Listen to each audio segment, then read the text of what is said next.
காலையில் மாலையில் கருத்துடனாலும் ஆதாரத்துடன் அங்கம் துலக்கி நேசமுடனொரு நினைவதுவாகி கந்தர் சஷ்டி கவசமிதனை சிந்தை கலங்காது தியானிப்பவர்கள் ஒரு நாள் 36 கொண்டு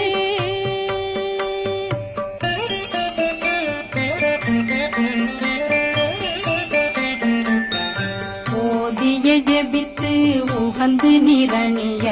அஷ்டதிக்குள்ளோரடங்கலு வசமாய் திசை மன்னரென்பர் செயலதருளுவர் மாத்தலரெல்லாம் வந்து வணங்குவர் நவகோன் மகிழ்ந்து நன்மையளித்திடும் நவமதனெனவும் நல்லெழில் பெறுவர் எந்த நாளும் மீறட்ட